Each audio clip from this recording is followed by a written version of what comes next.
उधर आसमां से किसी ने पुकारा, कहा बादलों से जुड़ो। इधर से जमीने किया एक इशारा, उड़ो और ऊंचे उड़ो। इरादों की टोली लिए साथ में, उजाले रचाने चली, मैं देश बनाने चली।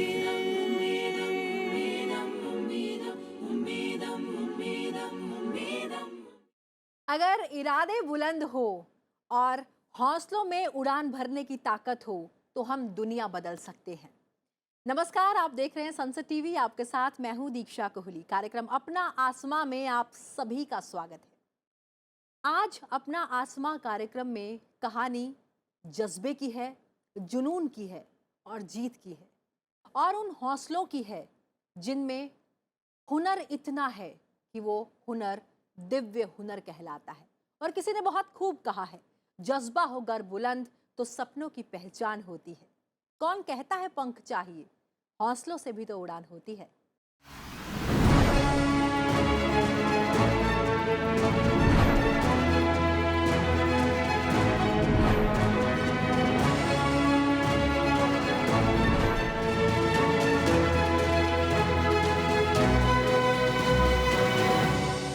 जी हाँ, ये कहानी हौसलों की उड़ान की है और ये बात स्वर्णिम दृष्टि की है। भारतीय महिला दिव्य क्रिकेट टीम ने इतिहास रच दिया है। दरअसल IBSA वर्ल्ड गेम्स में भारतीय महिला क्रिकेट टीम ने ऑस्ट्रेलिया को हराकर गोल्ड मेडल अपने नाम कर लिया। भारतीय महिला टीम ने फाइनल मुकाबले में ऑस्ट्रेलिया को 9 विकेट से हराया। भारत और ऑस्ट्रेलिया के बीच फाइनल मुकाबला बर्मिंघम में खेला गया। इस मैच में भारतीय टीम ने कंगारुओं को हराकर गोल्ड जीता। लेकिन जरा सोचिए, ये उस टीम ने कर दिखाया जो महज 4 महीने पहले ही तैयार हुई। जी हाँ, अप्रैल में तैयार हुई IBSA महिला क्रिकेट टीम, और 4 महीने में इन्होंने पूरी दुनिया के आगे वो कमाल कर दिखाया जो शायद किसी की सोच से परे है। और आज इसी टीम की 2 महिला खिलाड़ी हमारे बीच मौजूद हैं। आइए वक्त बिल्कुल ज़ाया नहीं करते, मिलवाते हैं आपको उनसे, आपकी पहचान कराते हैं। मेरा नाम मेरी पहचान। नमस्कार, अपना आसमान में मेरा नाम प्रीति प्रसाद है। मैं क्रिकेट खेलती हूँ, ब्लाइंड क्रिकेट। पहले दिल्ली के लिए खेलती थी और पूरे इंडिया के लिए खेलती हूँ।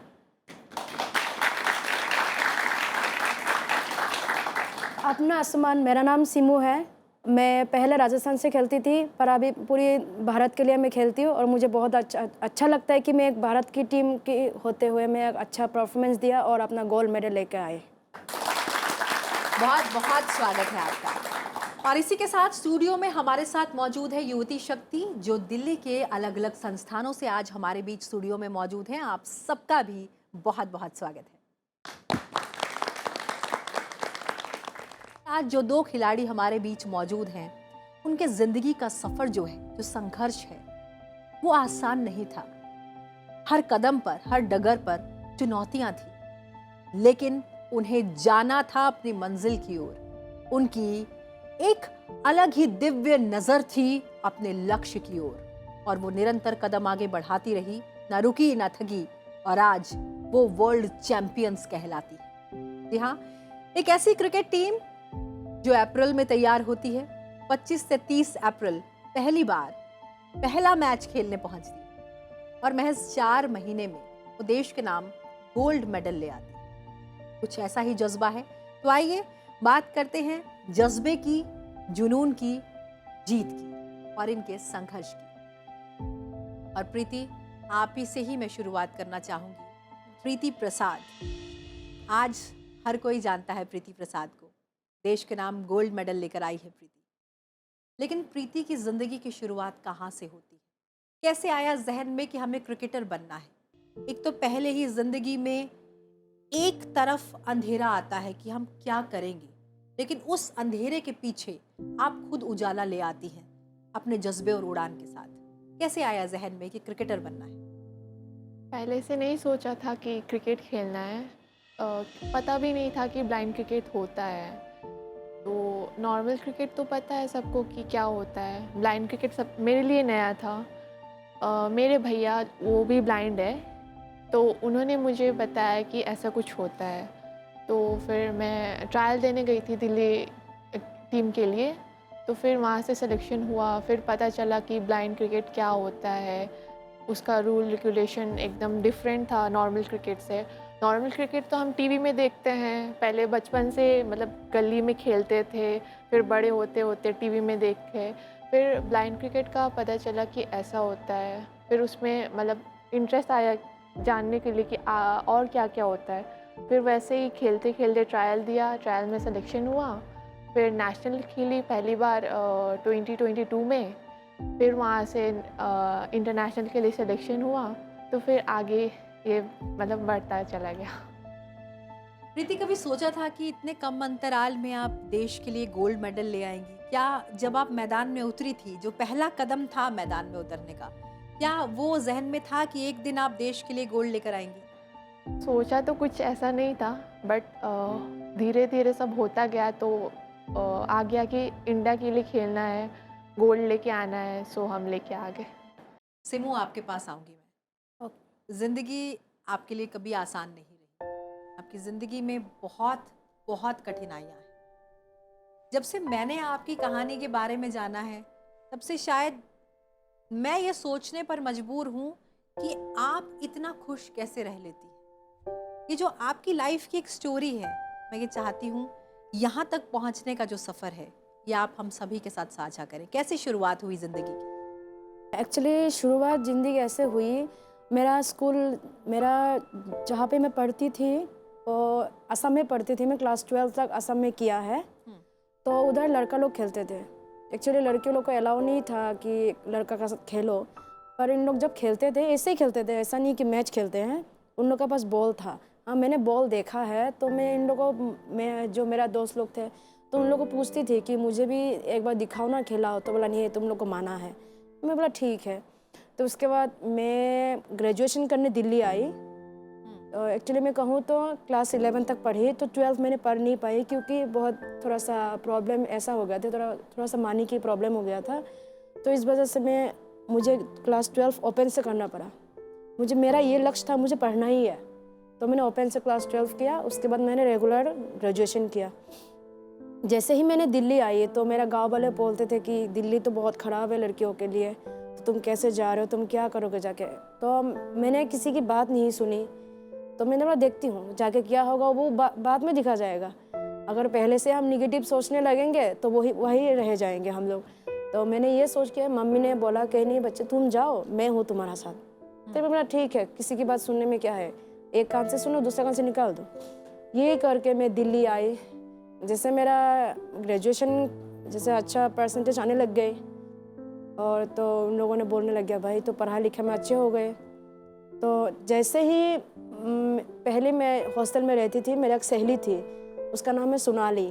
तो उन लोग बोलते थे, जैसे मैंने हॉस्टल में एंट्री मारा, उन लोग बोलते थे कि मैं ये स्टेट में जाऊंगी, आज मेरा मैच है। तो मैं बोलती क्या मैच है? तो इन लोगों ने बोला कि क्रिकेट मैच है, ब्लाइंड लड़कियाँ क्रिकेट खेलते हैं इधर। तो मैं बोला क्या मैं भी जा सकती हूँ? तो बोला ज़रूर तुम जा सकते हो, जाके देख सकते हो क्या है। तो मैंने बोला क्या हाँ, मुझे सिर्फ देखना है, ट्रायल करना है, क्या मैं खेल पाऊँगी कि नहीं। तो मैं गई थी लास्ट ईयर जून। एक्चुअली मई में मेरा मतलब ग्रुप में डाल दिया था, जिस ग्रुप होता है एक क्रिकेट के राजस्थान में, जैसे कि मैंने जूरी ही, तो उस ग्रुप में मुझे मई में डाल दिया था। तो जून में हम लोग का मैच था झारखंड का साथ। तो वो मेरा पहला लॉरेंस स्कूल थी, वो लॉरेंस ग्राउंड में मेरा पहला मैच हुई। तो पहला बैट उधर ही मेरा था। तो उधर मैंने सर जो मेरा कोच थे इस्लाम अली, तो इन्होंने मुझे दिखाया कि देखो तो मुझे पहला मेरा विज़न चेक किया कितना तुमको दिखता है। तो मैंने बोला नहीं मुझे दिखता नहीं है। तो इन लोगों ने मुझे बैट मारना, बॉल दिखाया, सब कुछ। तो मुझे पहला मैच मैंने झारखंड से खेली। हालांकि हम लोगों ने एक मैच भी नहीं जीता क्योंकि उस टाइम मैं नहीं थी। सिर्फ मेरा फर्स्ट स्कोर था 40। पहला स्कोर 40? हाँ 40 था मेरा पहला स्कोर। बॉल मुझे याद नहीं है क्योंकि उस टाइम में नहीं थी, तो इतना मुझे याद नहीं था। पर अभी भी मुझे बोलते हैं तुम्हारा पहला स्कोर 40 था। तो उसके बाद हालांकि हम लोगों ने हारा तो मुझे थोड़ा दुखी हो गई थी कि मेरा पहली बार मैंने तो सर ने कोई बात नहीं, तुमने पहली बार इतना अच्छा किया। तो उसके बाद नेक्स्ट हम लोग का जनवरी में हम लोग का नेशनल था, तो दिसंबर में कैंप हुआ। तो मैंने बोला सर मुझे तो सर ने बोला तुम्हारा तो सिलेक्शन हो गया, अच्छे से खेलो, मतलब। तो उसके बाद अच्छा से उन लोगों ने ट्रेनिंग दिया, जो मेरा पुराने बैच थे उन लोगों ने मुझे ट्रेनिंग दिया। तो मैंने जनवरी में 2 मैन ऑफ द मैच लिया था। एक हुआ था हरियाणा का साथ और एक हुआ था दोबारा हम लोग का हुआ था झारखंड का साथ। तो उसमें हम लोगों ने 3 मैच खेला था। 3 मैच में से हम लोग 2 जीते हैं। तो दोनों में मैं मैन ऑफ द मैच थी। तो उसके बाद धीरे धीरे तो हम लोगों को पता चला कि ऐसे भी पहले कह दिया था सर ने कि सिमू अच्छा से खेलना, मैं चाहती हूँ कि तुम जैसे कि हम लोगों का भी इंटरनेशनल ग्रुप गर्ल्स की टीम बनने वाले हैं, तो टीम में तुमको मैं चाहती हूँ कि तुम उस टीम पे तुमको मौका मिले। मतलब सर हमेशा मुझे हौसला देते तुम ये कर सकते हो। तो मैं शायद हमेशा जो आपके कोच थे उन्होंने हाँ। हमेशा आपको प्रोत्साहित किया कि हाँ। आप आगे बढ़ सकते हो। कहते हैं कि आंखें जो भगवान ने हमें दी हैं वो इस दुनिया को देखने का सबसे खूबसूरत माध्यम है, लेकिन अगर ज़िंदगी में एक दरवाज़ा बंद होता है तो कई खिड़कियां खुल जाती हैं। लेकिन क्या इन आँखों के साथ आप शुरुआत से ही संघर्ष कर रही हैं या कुछ ऐसा हुआ कि आपको इस सब से जूझना पड़ा? शुरुआत से तो नहीं। जब मैं क्लास 10th में थी तब ये प्रॉब्लम स्टार्ट हुआ था। तब मेरा विज़न ठीक था, मतलब जैसे नॉर्मल लोग देखते थे वैसा ही था मेरा भी। तो मेरा रेटिना डैमेज हो गया था, तो उसका ऑपरेशन दिल्ली में ही हुआ था, एम्स में मेरा। तो ऑपरेशन सक्सेसफुल नहीं रहा। धीरे धीरे विज़न जाने लगा, तो राइट आई का विज़न कम्प्लीटली चला गया। लेफ़्ट आई में भी प्रॉब्लम है, बट इससे मैं थोड़ा बहुत देख लेती हूँ। आपको बहुत हल्का, जिसे हम कहेंगे कि एक तरीके से मैं ज़रूर अपने दर्शकों को बताना चाहूँगी कि 3 तरह की कैटेगरी होती है इसमें, B1, B2 और B3।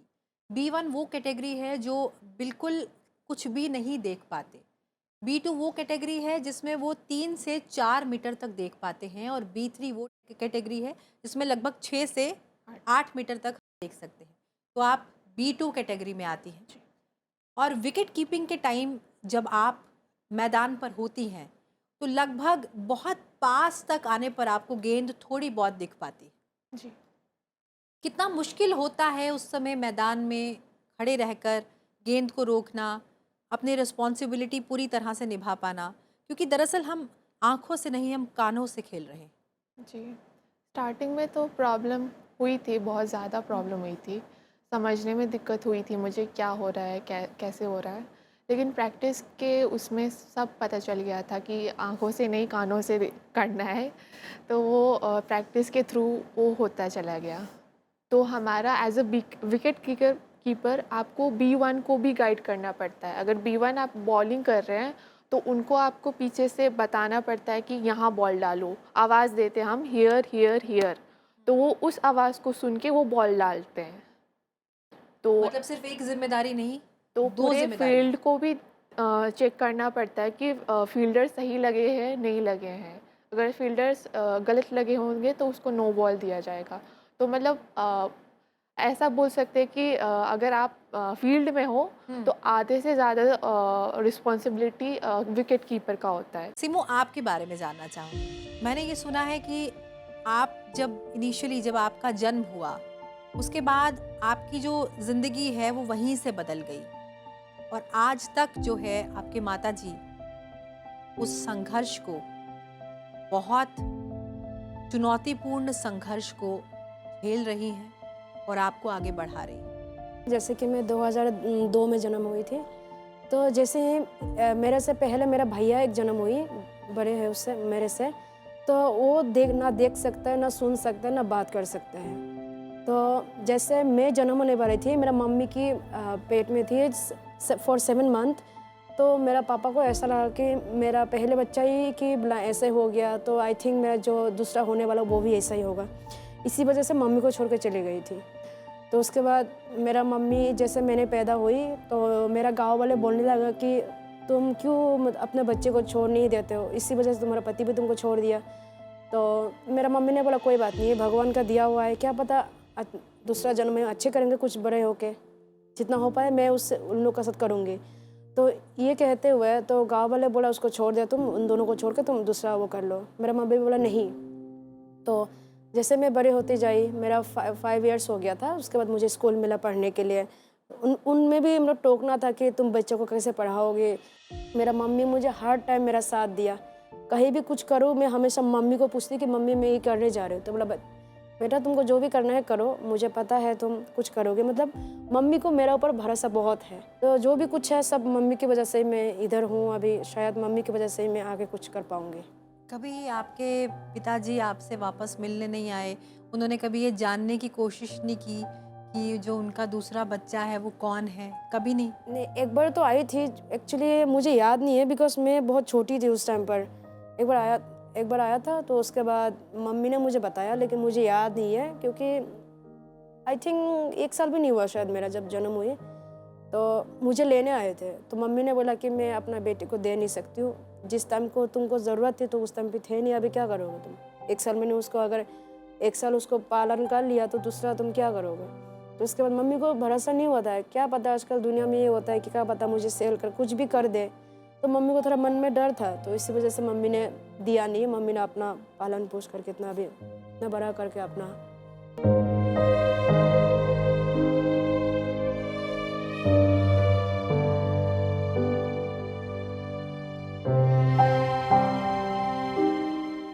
तो आज आपकी माताजी जो आपको यहाँ तक लेकर आई हैं, किस तरीके से आप दोनों बच्चों का ख्याल करती हैं? क्योंकि आपका भाई जो गांव में है वो कुछ नहीं करते, वो घर पे हैं, क्योंकि ज़िंदगी में आगे वो बढ़ नहीं पाए।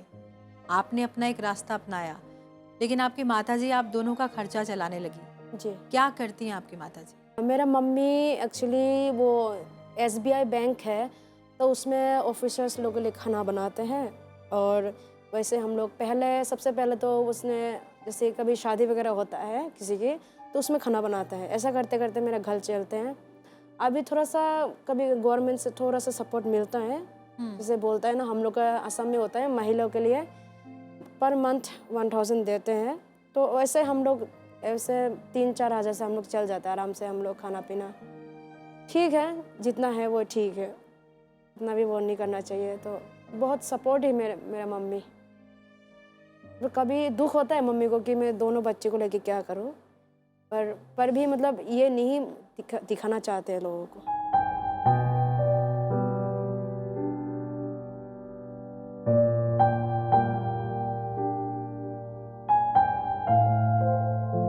कहते हैं ज़िंदगी में अगर आपको आपके माता पिता का साथ मिले तो आप हर मुश्किल का सामना कर सकते हैं। जिस तरह से इनकी माँ चट्टान बनकर इनके पीछे रही और ये आगे बढ़ती रही, उससे ये साफ जाहिर हो सकता है कि कितनी भी मुसीबत हमारी ज़िंदगी में आ जाए हम झेल जाते हैं।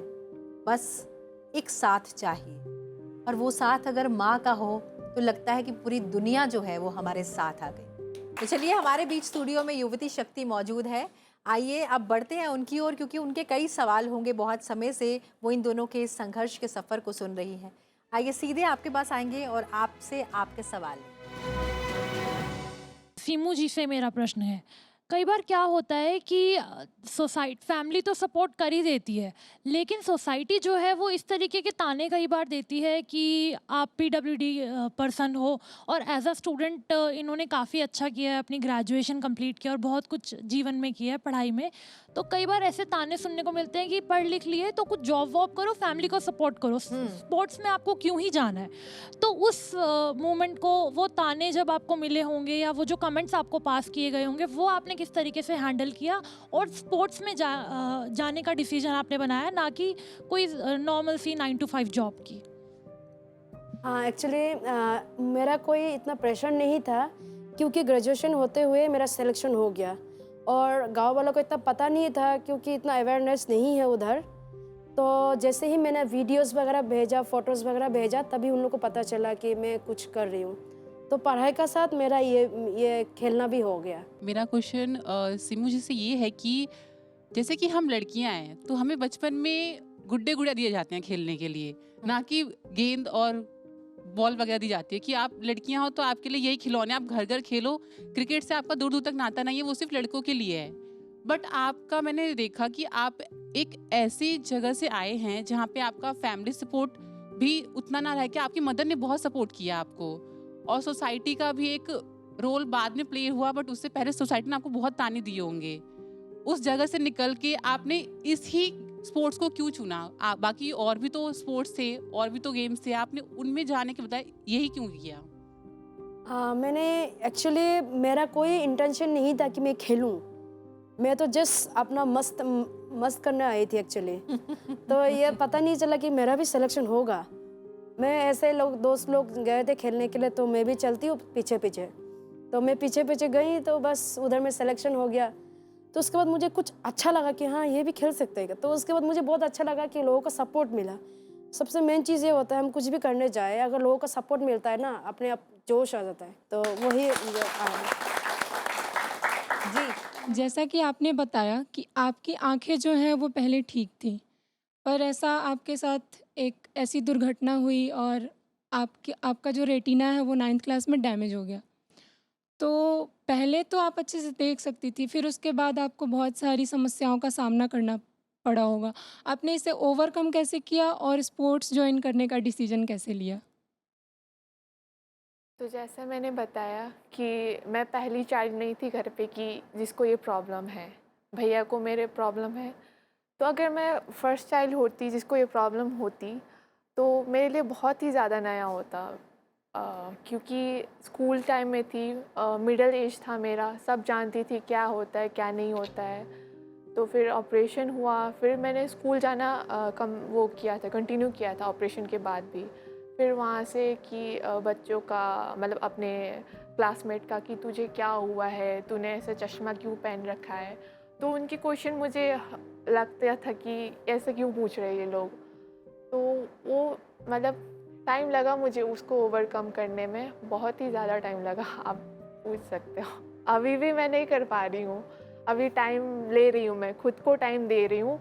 अगर जब से ये क्रिकेट जॉइन किया है तो मैंने आसपास अपने जैसे देखा है, तो उनसे भी अपना इंस्पिरेशन ले रही हूँ कि ये ऐसा कर सकते हैं तो मैं क्यों नहीं कर सकती।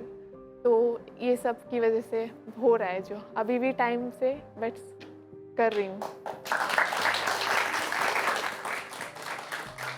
नमस्ते, मेरा नाम सोनल है। मेरा क्वेश्चन आप दोनों से है कि जब स्ट्रगल की जर्नी पे बहुत सारे लोग होते हैं जो आगे बढ़ने नहीं देते, पीछे रोकने की कोशिश करते हैं, लेकिन अभी आप गोल्ड मेडल लेके आए हो, सक्सेस आ गई है, तो अभी उन लोगों का क्या रिएक्शन रहता है और आप लोगों को कैसा लगता है, कैसा फील होता है? मुझे ये पूछना। जिन्होंने मुझे बोला था कि तुम कैसे दिल्ली जाके क्या करोगे क्या ना करोगे, पर उन लोग का मुंह बंद हो गया जैसे ये न्यूज़ में आया, क्योंकि पूरा न्यूज़ में फैल गया, मेरा असम के न्यूज़ में भी फैल गया है कि इन लड़की ने ऐसा किया है, गोल्ड मेडल लाए। तो उन लोग का बोलना बंद हो गया कि उन लोग क्या बोले। अभी हम लोगों ने उसके लिए इतना बुरा बोला था, अभी तो हम लोग अच्छा भी नहीं बोल पाते, क्योंकि अच्छा बोलेंगे तो मुँह में लोग बोल देंगे। तो ये मतलब मैं जिन्होंने मुझे बोला था इसका जवान मैंने बंद कर दिया।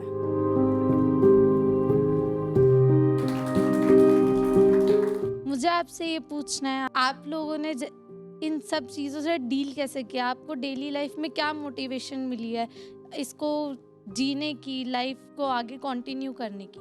मैं वेस्ट बंगाल से हूँ, वहाँ जाती हूँ, तो वहाँ अगर आप किसी ब्लाइंड पर्सन को देख लेते हो तो लोगों का रहता है कि क्या है ये, मतलब एकदम अलग, उनका बिहेवियर ही चेंज हो जाता है। वो उनको कुछ मतलब वो ही नहीं करते कि एज अ पर्सन देखते ही नहीं है, बहुत ही नीचे देखते हैं। तो फिर दिल्ली में तो ठीक है कि चलो कोई आपको जज नहीं कर रहा, अगर आप वहाँ जाते हो तो वहाँ बाहर निकलना आपके लिए मुश्किल हो जाता है। कभी कभी लगा ऐसा, किसी ने कभी कुछ कहा जो लग गया हो? रिलेटिव्स है, फैमिली जो होते हैं किस कि तरह की बात की उन्होंने? बड़े बेटे का भी ऐसा ही हो गया, अब छोटी बेटी का भी यही हो रहा है। तो मतलब होता है कि पापा मम्मी में कुछ जेनेटिक प्रॉब्लम होगा कि बच्चों को ये सब हो रहा है। तो मम्मी को भी बहुत सारा सुनने को मिला था कि तुम्हारी वजह से बच्चों को ये सब हो रहा है। तो रिलेटिव्स बहुत ज़्यादा टोंट मारते थे पहले।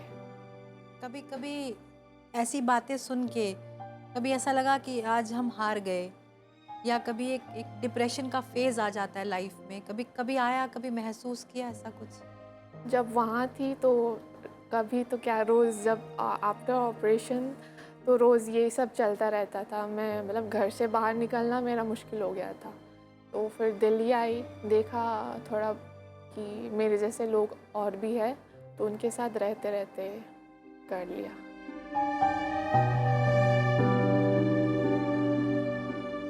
ये जो मुस्कान है इसके पीछे कितने आंसू हैं वो आज देख पा रहे हैं, लेकिन सलाम करते हैं आप जी। नमस्कार, मेरा नाम खुशबू है। मेरा प्रश्न सिम्बो जी से है। जैसे क्रिकेट स्पोर्ट्स एक्टिविटी है, उसके लिए हमें अपना फिज़िकल फिटनेस मेंटेन करना होता है, फिज़िकल एक्टिविटीज़ करनी होती है। तो आपने अपनी फ़िज़िकल एक्टिविटी की जर्नी कैसे स्टार्ट करी? ओके, हाँ, एक्चुअली जैसे कि हम लोग का सिलेक्शन हो उसके बाद हम लोग हमेशा रेगुलरली जैसे दूध वगैरह पीते हैं, बादाम वगैरह खाते हैं। उसके बाद हम लोग को डेली सुबह 1 घंटा एक्सरसाइज, शाम को एक घंटा एक्सरसाइज, ये सब करते करते अपना फिटनेस हम खुद ही बढ़ाया। और जैसे कि हम लोग कोचिंग में जाते हैं तो हम लोग का लगभग सुबह 2 घंटे की हम लोग का फिटनेस एक्सरसाइज करना होता है, दौड़ना होता है, भागना होता है। तो बहुत मेंटेन करना पड़ता है खाने पीने में। पहले तो जैसे कि बहुत शौक था कि चाउमीन वगैरह खाऊं, पर अभी जैसे क्रिकेट में आई तो अभी मन नहीं करता है, क्योंकि जब चीज़ में इंटरेस्ट आ जाता है ना तो खाना पीना अपने आप से चेंज हो जाता है। तो वैसे ही हुआ मेरा साथ जी। नमस्कार, मेरा नाम सृष्टि सक्सेना है। मैं ज़िंदगी में हार जीत लगी रहती है, चाहे वो स्पोर्ट्स में हो या हमारी पर्सनल लाइफ में हो। आप लोगों के लिए मोटिवेशन का क्या सोर्स रहता था? मेरे लिए मोटिवेशन का सोर्स तो मेरे भैया ही है। सिमो जी, आपके लिए? हमेशा जब भी मैं डीमोटिवेट होती हूँ तो मैं हमेशा मोटिवेट स्टोरी सुनती हूँ। मुझे बहुत पसंद है मोटिवेशन स्टोरी सुनना। और जैसे बहुत लोग होता है कि लोगों को देख के भी इंसान मोटिवेट होता है, ये नहीं कि मतलब सिर्फ अपना ही मोटिवेट करो तो होता है। मैं लोगों को देखती हूँ कैसे उन लोग मोटिवेट होता है, किस चीज़ में। जैसे पर सिमो, आपकी तो खुद की कहानी मोटिवेशनल है। हाँ, तो आज हम सब मोटिवेट हुए हैं। आखिरी प्रश्न लूंगी मैं, जी बताइए। आम इंसान का ही ये क्वेश्चन है, बट हम आपसे जानना चाहते हैं कि डेली हम डीमोटिवेट होते हैं और डेली हम मोटिवेशन की भी कोशिश करते हैं। तो आपका जो वो मोटिवेशन है वो थोड़ा ज़्यादा एक तरीके से डीमोटिवेट हो के वो जंग ज़्यादा हो जाती होगी, और ऊपर से आप लोगों को एक नेशनल लेवल पे रिप्रेजेंट करने का भी एक प्रेशर रहता होगा। तो वो उन चीज़ों के लिए आप मोटिवेशन यानी कि आप डेली किस तरीके से अपने आप को उस ऊर्जा से भर के रखते हैं, उसके लिए क्या किया जाता है? उसके लिए तो हमारे कोच है, मैनेजर है, वो हमको बताते रहते हैं, मतलब हर टाइम मैसेज करते रहते हैं, फ़ोन में बात होती रहती है। तो उनसे बात होती है कि तुम लोग को अगर आगे बढ़ना है तो खुद में चेंज लाना पड़ेगा, खुद को फिट रखना पड़ेगा। तो अपने आप से भी होता है ना कि अगर आपको कुछ करना है, अपने लिए कुछ करना है, अपने फैमिली के लिए कुछ करना है, अपने कंट्री के लिए कुछ करना है, तो अपने में कुछ ना कुछ चेंजेस लाने पड़ते हैं। तो वो मोटिवेशन अपने आप ऑलरेडी मतलब ऑटोमेटिक आ जाता है। तो कहीं ना कहीं गुरुजी पूरा रोल प्ले करते हैं। मतलब गुरुजी, वो बात सच है कि गुरु के साथ कनेक्ट रहते हैं तो वो रास्ता बनता चला जाता है। बिल्कुल, एक मोटिवेशन आ जाती है। लेकिन अब एक छोटा छोटा रिएक्शन लूंगी दोनों का। हम लोग जब मैदान पे उतरते हैं तो पहला कदम जब हम रखते हैं मैदान पर, तो इसी उम्मीद के साथ कि हम अपना तिरंगा लहराएंगे और वो तिरंगा सबसे ऊंचा होगा। और जब हम गोल्ड मेडल लेकर आते हैं नेशनल एंथम के साथ, हर कोई हमारे देश के सम्मान में खड़ा होता है, वो फीलिंग कैसी होती है? जब हम ग्राउंड के बाहर थे, ऑस्ट्रेलिया का बैटिंग हो गया था, इंडिया हमारे दूसरे प्लेयर्स बैटिंग कर रहे थे, तो पता चला कि 2-3 रन बाकी है, सिमो बैटिंग पे थी, कि 2-3 रन बाकी है इंडिया को गोल्ड जीतने के लिए। तो हम एकदम फ्लैग लेके खड़े हैं। अब जब बोलेगा कि इंडिया गोल्ड जीत गया है तो हम रेडी थे, बस भागने के लिए रेडी थे। तो जैसे पता चला कि हम जीत गए तो ऐसे फ्लैग लेके गए अंदर। कुछ नहीं पता था, हम बस अपना मूवमेंट एंजॉय कर रहे थे कि हमने अपने कंट्री के लिए कुछ किया है। तो that was the best moment. सिमो, आपका? जैसे प्रीति ने कहा कि उन लोग बाहर थे और लास्ट बैटिंग मेरा ही था, तो मुझे पता था, इतना तो कॉन्फिडेंट था कि हम 4 मैच जीत गया, तो ये लास्ट मैच तो क्या है, ये जीतना ही है। क्या बात है। तो उसके बाद जैसे कि लास्ट बैट मैंने किया था, 2 रन लेने वाले थे, ज़रूरत था 1 ही रन, तो हम B1 ये होता है कि हम लोग 1 मारता है तो 2 होता है, तो उसने मेरा थोड़ा सा मैं दूर मारा था, तो उसने 2 लेने के लिए कोशिश किया। मैंने बोला हम जीत गया, तो उन लोगों ने बीच में छोड़ दिया। इसके बाद मेरा टीम पूरी आ गया साथ में, तो हम लोग बहुत एंजॉय किया, फ्लैग उड़ा। तो अब हम अपने कार्यक्रम के अंतिम पड़ाव पर आ गए हैं। हम कहते हैं ज़िंदगी बहुत खूबसूरत है, जिसने ज़िंदगी को सही मायने में जिया है वो इस खूबसूरती को समझ सकता है। आप दोनों से मैं जानना चाहूँगी, इस खूबसूरत सी ज़िंदगी के नाम एक खूबसूरत सा संदेश आप हमारे दर्शकों के साथ साझा करें। जी प्रीति। प्रोग्राम कोई हम जैसे बच्चे कोई देख रहे हैं PWG के, तो अपने आप को कमज़ोर मत समझिए, आपसे होगा, बस अपने आप पे विश्वास रखिए और आपके साथ जो होगा अच्छा होगा।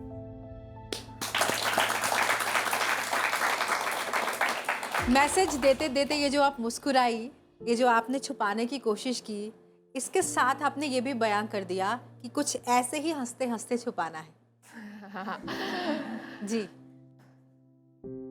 मेरा तो मैसेज ये है कि कुछ भी मौका मिले, देखो लाइफ एक बार ही हमको मिलता है, दूसरी बार हमको नहीं मिलेगा। तो लाइफ में जो भी मौका मिले आपको, हमेशा मौका पे छक्का मारना चाहिए।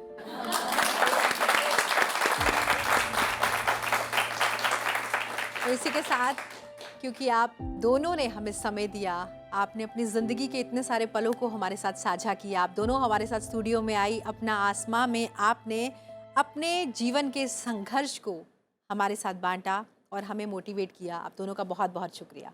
आप सभी का भी बहुत बहुत धन्यवाद। मिल जाए आसानी से उसकी ख्वाहिश किसको है, जिद तो उसकी है जो मुकद्दर में लिखा ही नहीं। यूं ही नहीं मिलती राही को मंजिल, एक जुनून सा दिल में जगाना होता है। पूछा चिड़िया से कैसे बनाया आशियाना, तो बोली भरनी पड़ती है उड़ान बार बार, तिनका उठाना होता है। तो इसी के साथ कि आप जिंदगी में किसी भी निराशा के आगे आकर सर मत झुकाएं, निरंतर बढ़ते जाएं, अपनी नई पहचान बनाएं और इस पूरे आसमान में अपनी एक नई उड़ान भर पाएं। इसी के साथ अभी के लिए दीजिए इजाजत और देखते रहिए सनसेट टीवी। नमस्कार। उधर आसमां से किसी ने पुकारा, कहा बादलों से जुड़ो, इधर से जमीन ने किया एक इशारा, उड़ो और ऊंचे उड़ो, इरादों की टोली लिए साथ में उजाले रचाने चली, न देश बनाने चली।